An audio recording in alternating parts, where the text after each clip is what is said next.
ভারতীয় বাহিনীর বিমান ধ্বংস করতে দেশটির ভূখণ্ডেও প্রবেশ করতে হয়নি পাকিস্তানের বাহিনীকে।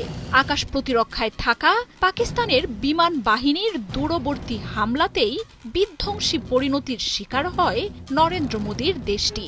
এমনকি যুদ্ধ বিমানের ধ্বংসাবশেষও পড়েছে ভারত নিয়ন্ত্রিত জম্মু কাশ্মীরের মাটিতেই।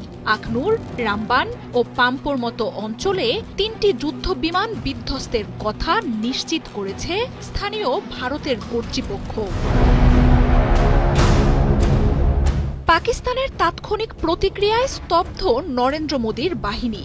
সীমান্তে পাহারায় থাকা ভারতীয় বাহিনীর 5টি বিমানকে ধ্বংস করে দিয়েছে পাক সেনারা। ফ্রান্স ও রাশিয়ার তৈরি মিলিয়ন ডলারের যুদ্ধ বিমান ও ড্রোন হারিয়েছেন নরেন্দ্র মোদী।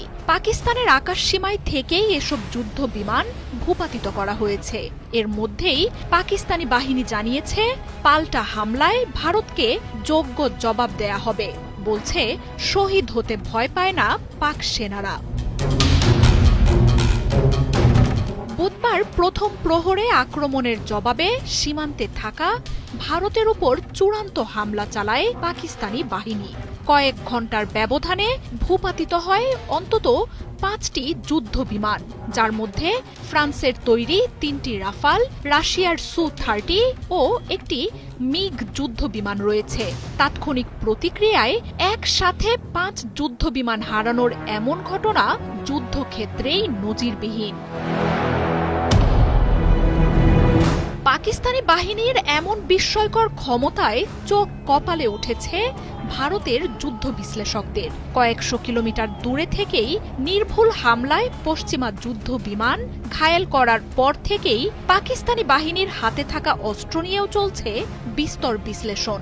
অর্থনৈতিকভাবে দুর্বল হলেও পাকিস্তানের সামরিক বাহিনীর ভাণ্ডারে রয়েছে মিসাইলের এক অফুরন্ত সম্ভার।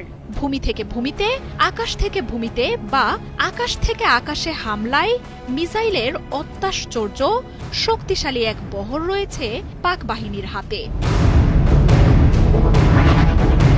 Fattah rocket artillery, anti tank guided missile, Abdali সহ বেশ কয়েকটি শ্রেণীর ট্যাকটিক্যাল ব্যালিস্টিক মিসাইল, শাহিন, আবাবিল, বাবুরের মতো স্বল্প, মধ্যম ও দূরপাল্লার ব্যালিস্টিক ও গাইডেড মিসাইল রয়েছে বাহিনীটির হাতে।